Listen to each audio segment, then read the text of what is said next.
Christian nationalists, fascists, and the far right in general are not able to and do not rely on the material conditions of our world, facts, or logic to make their arguments. They always rely on an appeal to emotion, often one of our most primal emotions like hatred or fear, or possibly an appeal to authority, not expertise, but just authority, to make their claims. Fascists are, if anything, not very creative, but very predictable. Cultural Marxism is a very thinly veiled and lazily reworded version of the cultural Bolshevism of the German Nazi Party. And as I remember it, it came into mainstream media usage on a regular basis after the terrorist attack of Anders Breivik. He was a neo-Nazi who attacked a labor summer camp for kids in Norway, and he used this term in his manifesto as his justification. He believed it was immigrants and multiculturalists and feminists that were destroying Western culture, and he believed he was a warrior defending against that.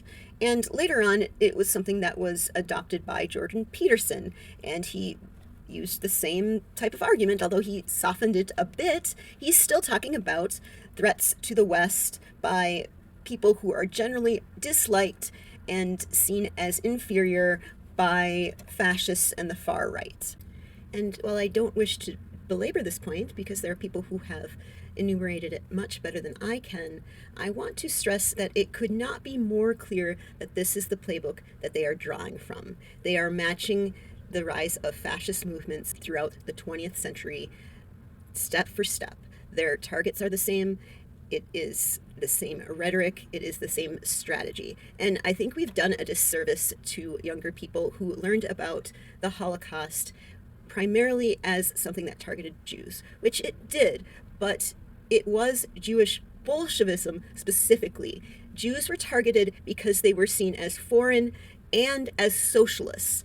And all the hallmarks are there. Anyone who's been paying attention has seen it. Even the naming conventions are the same, like the creation of the Homeland Security Department and having a medal for women who have a certain amount of babies. And of course, restricting women's rights and leaning on men's insecurities during a time of economic crisis in order to make sure they make easy foot soldiers for your movement. Making ICE into what is obviously meant to be Trump's secret police, where people are ununiformed and snatching up people in broad daylight with no due process. It is clear what is going on to anyone paying attention. And if you think you're safe, you're not. And if this doesn't bother you because you feel that you're a citizen and you haven't done anything wrong, I want to remind you that, well, they are deporting people who are citizens. Due process is how the court would determine whether your citizenship status is valid or not. If they could just claim that you're not a citizen, or if you get mixed up with someone else, they could deport you, and it doesn't matter if you're a citizen. And the thing is, the people that they deported to a facility overseas, they're not serving a sentence. So it isn't as if they're going to serve their sentence for a crime, which they haven't been charged with or convicted of a crime. They're just there indefinitely. And even though the Trump administration at first admitted that they made a mistake, and even though the Supreme Court ordered them to correct it, they didn't. And they refuse to. And they're just doubling down that these people are criminals and that's just the way it's going to be under them. Even if you agree with everything Trump says, you could easily be caught up in this by mistake. There's nothing to keep you safe. If their rights are threatened, your rights are threatened. If it could happen to them, it can happen to you. And if we're looking to fight this, we should pay attention to what it is that fascists actually fear. And it isn't centrists and it isn't liberals. They know that historically centrists side with fascists, especially when they start to get power, because centrists side with capitalists over communists, even if those capitalists happen to be fascists. And it's pretty clear now the capitalists are on the side of the fascists, which is not surprising. Fascism is often a strategy to deal with capitalism in crisis. It's a way to maintain their power and avoid a class struggle that brings about reforms or even a revolutionary system where they no longer have power.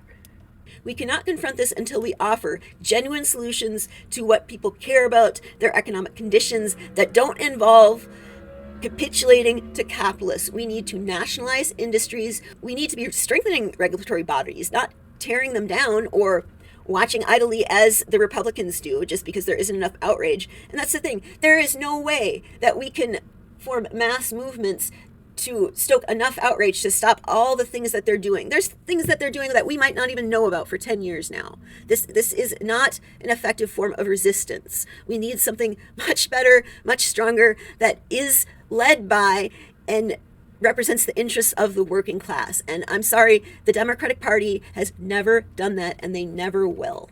We do need an intersectional socialist feminist movement to get us out of this, because that is all that is going to unite the entire working class. And I realize there are supposed socialists out there that are jumping on the anti-woke bandwagon, and you'll see that it's not going to get them anywhere. The working class will not liberate itself by abandoning the most marginalized. But I guarantee you that is what most Democrats are going to do. We're already seeing that happen. And they're just going to keep capitulating to the fascists in hopes that it'll let them win an election. And they might win an election. They might do pretty well the next election. It would be really surprising to me if there wasn't some backlash. But the thing is, they're not going to make the policies that actually stop the fascists.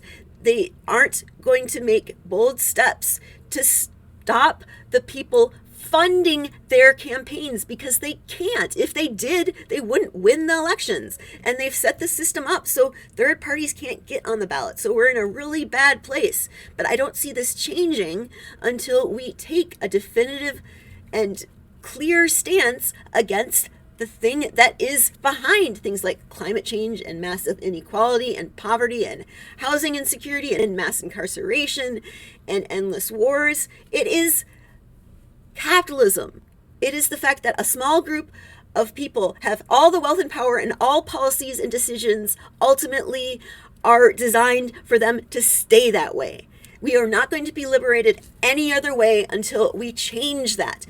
There is no solution under capitalism for climate change that doesn't involve massive death, which is not a solution. That's just genocide. And it is not enough just to expose the hypocrisy of fascism. Hypocrisy is not a bug of fascism. It is a feature. And if we do not offer genuine alternatives to the reason that our world keeps getting worse and worse, we can no longer afford housing, we can't afford education, we can't afford groceries. Every year we seem to get less and less secure, despite working harder and harder and giving up more and more. This is not going to change until we start blaming the wealthy and powerful, those who actually make these policies that make the world the way it is. Working people do have the power to change things, because we create the wealth that they use to enslave us.